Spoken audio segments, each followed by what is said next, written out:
नमस्कार, दिल्ली न्यूज में आपका बहुत बहुत स्वागत है। चलिए देखते हैं आज की 25 फटाफट काम की और महत्वपूर्ण बड़ी खबरों को। पर इससे पहले वीडियो को लाइक करना बिल्कुल ना भूलें। दिल्ली में पूर्वांचलियों के अपमान पर केजरीवाल के घर के बाहर बीजेपी का हल्ला बोल। पूर्वांचली वोटरों को लेकर भाजपा और आम आदमी पार्टी आमने सामने आ चुकी है। ऐसे पूर्वांचल के लोगों के खिलाफ अरविंद केजरीवाल की टिप्पणी के विरोध में भाजपा कार्यकर्ता और समर्थक ने अशोक रोड से अरविंद केजरीवाल के आवास तक पूर्वांचल सम्मान मार्च निकाला है। अरविंद केजरीवाल के फिरोज शाह रोड स्थित आवास के बाहर धरना प्रदर्शन कर रहे हैं। भाजपा कार्यकर्ताओं द्वारा किए जा रहे विरोध प्रदर्शन को लेकर अरविंद केजरीवाल ने कहा कि भाजपा धरना पार्टी बन गई है। RWAs की सिक्योरिटी गार्ड रखने के लिए आप सरकार देगी पैसे। दिल्ली चुनाव से पहले आम आदमी पार्टी ने एक और बड़ी घोषणा की है। पार्टी के मुखिया अरविंद केजरीवाल ने प्रेस कॉन्फ्रेंस कर ऐलान किया कि चुनाव के बाद RWA को अपने इलाके में सिक्योरिटी गार्ड रखने के लिए दिल्ली सरकार पैसा देगी। केजरीवाल ने कहा कि यह भी हमारी पार्टी की एक गारंटी है जिसे हम चुनाव के बाद पूरा करेंगे। केजरीवाल ने इसके अलावा फिर एक बार फर्जी वोटर्स, रोहिंग्या जैसे मुद्दों पर बीजेपी पर हमला बोला है। महाकुंभ की तरह होगा छठ, दिल्ली चुनाव में कांग्रेस का बड़ा वादा। दिल्ली विधानसभा चुनाव से पहले राजनीतिक दलों के वादों का सिलसिला भी जारी है। इस बीच कांग्रेस ने शुक्रवार को वादा किया है कि दिल्ली की सत्ता में आने पर वह राष्ट्रीय राजधानी में महाकुंभ की तरह छठ का आयोजन करेगी और यमुना के किनारे इस महापर्व के आयोजन के लिए एक स्थान निर्धारित कर उसे जिला घोषित किया जाएगा। बिहार प्रदेश कांग्रेस कमेटी के अध्यक्ष अखिलेश प्रसाद सिंह ने पार्टी के दिल्ली कार्यालय में इन चुनावी वादों की घोषणा की। दिल्ली चुनाव से पहले सोशल मीडिया पर ट्रेंड हुई नुपुर शर्मा। दिल्ली विधानसभा चुनावों के लिए बीजेपी की दूसरी लिस्ट का सभी को इंतजार है। पार्टी ने अभी 70 में से 29 नामों की ही घोषणा की है। उम्मीद है कि बाकी नामों से भी पर्दा जल्दी हट जाएगा, मगर इस बीच एक नाम की चर्चा ने दिल्ली वालों को चौंका दिया है। एक ऐसे नाम की चर्चा जोरों शोरों से चल रही है जिसे 2 साल पहले बीजेपी ने सस्पेंड कर दिया था। हम बात करें नुपुर शर्मा की। वहीं नुपुर शर्मा, जिनकी पैगंबर मोहम्मद पर विवादित टिप्पणी ने 2022 में बवाल मचा दिया था, कयास लगाए जा रहे हैं कि बीजेपी की लिस्ट में उनका नाम भी हो सकता है। मानकों के अंकों के साथ आज सूची जारी करेंगे निजी स्कूल। दाखिले की स्थिति होगी स्पष्ट।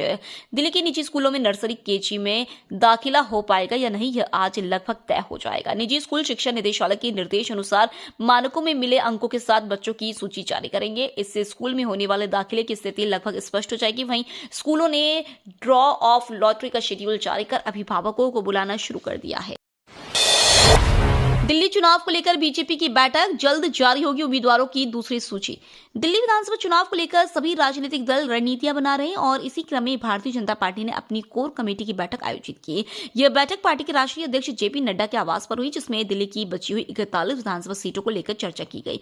बैठक में प्रत्येक सीट के लिए सर्वे रिपोर्ट और स्थानीय सांसदों की राय पर विचार किया गया और हर सीट के लिए एक उम्मीदवार के नाम शॉर्टलिस्ट किए गए हैं। इन नामों को केंद्रीय चुनाव समिति की आगामी बैठक में रखा जाएगा, जिसके बाद उम्मीद की जा रही है कि बीजेपी अपनी दूसरी उम्मीदवारों की लिस्ट जारी कर सकती है। दिल्ली के 100 सरकारी स्कूलों में ड्रोन चलाने में दक्ष होंगे विद्यार्थी। समग्र शिक्षा विभाग के तहत राजधानी के 100 सरकारी स्कूलों में शैक्षणिक सत्र 2024-25 में ड्रोन क्लब स्थापित किए जाएंगे। शिक्षा निदेशालय ने इस संबंध में सभी 100 स्कूलों की सूची भी जारी की है। मेसर्स मिल इंडिया प्राइवेट लिमिटेड ये क्लब स्कूलों में स्थापित करेगी। निदेशालय के अधिकारी के मुताबिक ड्रोन क्लब किंडरगार्टन दृष्टिकोण को आगे बढ़ाने में मदद करेगा ताकि सभी उम्र के विद्यार्थी राष्ट्रीय शिक्षा नीति 2020 के अनुसार किंडरगार्टन शैली में सीखना जारी रख सकें। दिल्ली दंगे के आरोपी उमर खालिद की जमानत याचिका का दिल्ली पुलिस ने किया विरोध। दिल्ली पुलिस ने जेएनयू के पूर्व छात्र नेता उमर खालिद की जमानत का विरोध करते हुए हाईकोर्ट से कहा कि उमर खालिद के पास 2020 के नॉर्थ ईस्ट दिल्ली दंगों के दौरान शहर से बाहर रहने की एक ठोस योजना थी ताकि वह फंसे नहीं। यूएपीए से जुड़े दिल्ली दंगों के बड़े साजिश मामले में उमर खालिद, शर्जील इमाम और अन्य आरोपी व्यक्तियों की जमानत याचिका का विरोध करते हुए स्पेशल पब्लिक प्रोसिक्यूटर अमित प्रसाद ने जस्टिस नवीन चावला और जस्टिस शैलेंद्र कौर की बेंच के सामने यह दलील दी।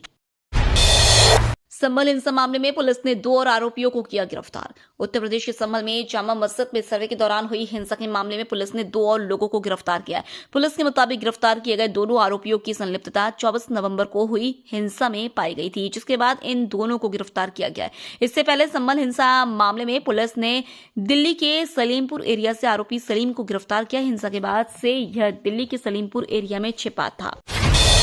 दिल्ली में आज और कल बारिश का अलर्ट, कोहरा भी करेगा परेशान। राष्ट्रीय राजधानी दिल्ली में आज से मौसम बदल जाएगा। मौसम विभाग की माने तो पश्चिमी विक्षोभ का पूर्वी हवाओं के साथ संपर्क के कारण आज से कल तक उत्तर पश्चिमी भारत के विभिन्न हिस्सों में गरज चमक के साथ बारिश की संभावना है। इस दौरान तेज हवाएं चलेंगी, कुछ जगहों पर ओलावृष्टि भी हो सकती है। दिल्ली एनसीआर में 2 दिन गरज चमक के साथ हल्की बारिश और बौछारें पड़ने का अनुमान है। परीक्षा रद्द हो जाए इसलिए छात्रों ने स्कूलों को दी बम से उड़ाने की धमकी।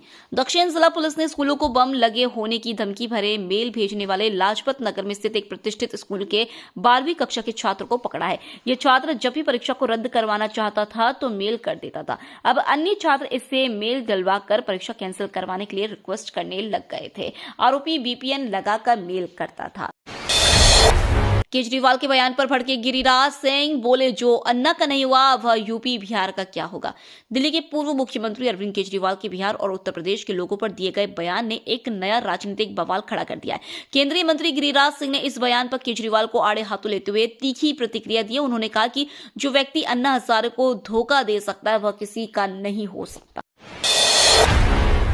ढाबे में खाना खाने वाले सावधान, गाजियाबाद में फिर मिली थूक वाली रोटी। अगर आप भी ढाबे में जाकर खाना खाते हैं तो थोड़ा सावधान हो जाए। गाजियाबाद के एक रेस्टोरेंट का वीडियो सोशल मीडिया पर वायरल हो रहा है, जिसमें एक युवक थूक लगाकर रोटियां बना रहा है। वीडियो में दिख रहा है कि एक युवक रोटी बनाते हुए उसमें थूक रहा है और फिर उसे तंदूर में सेकने के लिए डाल रहा है। ढाबे पर आए किसी शख्स ने यह वीडियो सोशल मीडिया पर अपलोड कर दिया, जिसके बाद हरकत में आई पुलिस ने आरोपी को गिरफ्तार कर लिया। आरोपी का नाम अनवर है। संभल में मस्जिद विवाद के बीच सुप्रीम कोर्ट का बड़ा आदेश, कुआं खोलने पर फिलहाल रोक।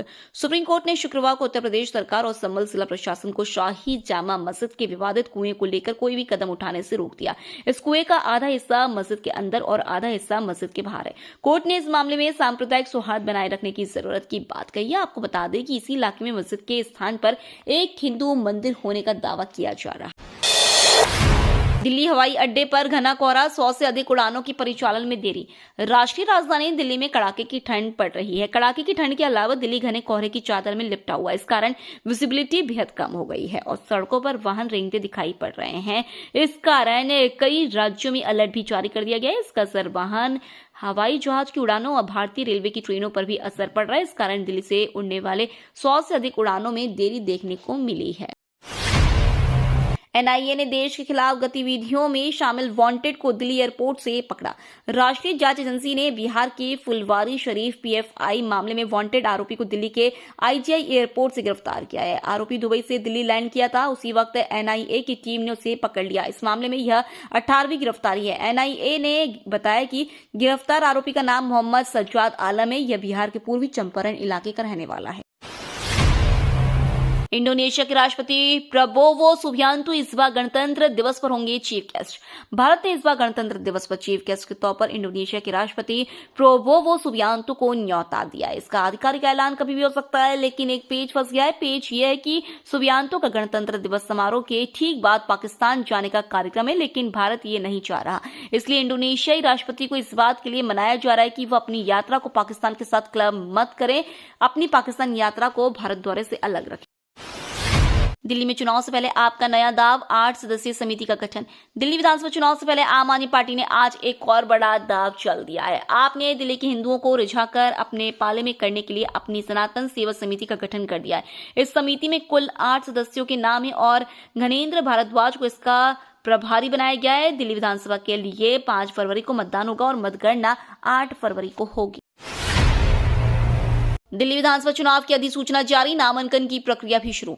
मुख्य निर्वाचन अधिकारी कार्यालय ने दिल्ली विधानसभा चुनाव के लिए अधिसूचना जारी कर दी है। वहीं अधिसूचना जारी होने के साथ ही आज 11 बजे से प्रत्याशियों के नामांकन की प्रक्रिया शुरू हो गई है। बता दें कि आज व कल को साप्ताहिक अवकाश होने के कारण नामांकन की प्रक्रिया बंद रहेगी। इसके बाद फिर सोमवार से शुक्रवार तक प्रत्याशी नामांकन कर सकेंगे।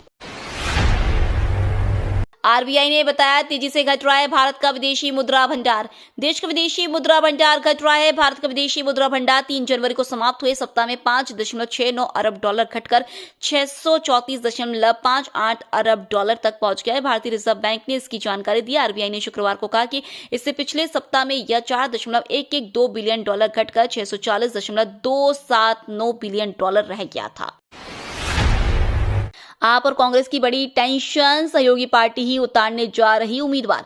केंद्र शासित प्रदेश दिल्ली में जल्द विधानसभा चुनाव का आयोजन होने जा रहा है। इसमें 1 महीने से भी कम समय बाकी रह गया है। दिल्ली में मुख्य मुकाबला आम आदमी पार्टी और भाजपा के बीच माना जा रहा है। हालांकि कांग्रेस भी इस चुनाव में अपना पूरा दम लगा रही है। वहीं अब चुनाव के लिए वोटिंग से पहले कांग्रेस और आम आदमी पार्टी के लिए एक और टेंशन बढ़ाने वाली खबर सामने आ रही है। लोकसभा चुनाव 2024 के वक्त इंडिया अलायंस का हिस्सा रहे वाम दलों ने दिल्ली विधानसभा चुनाव में अपने उम्मीदवार उतारने का ऐलान कर दिया है।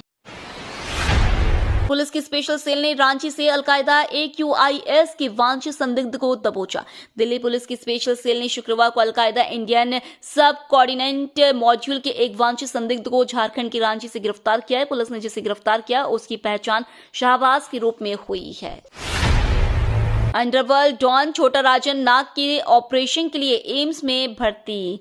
अंडरवर्ल्ड डॉन छोटा राजन को एम्स में भर्ती कराया गया है। तिहाड़ जेल अधिकारी ने बताया कि उसकी नाक का ऑपरेशन होना है। ऑपरेशन अभी नहीं हुआ है। ऑपरेशन के बाद चिकित्सक परामर्श के बाद वापस इसे तिहाड़ लाया जाएगा।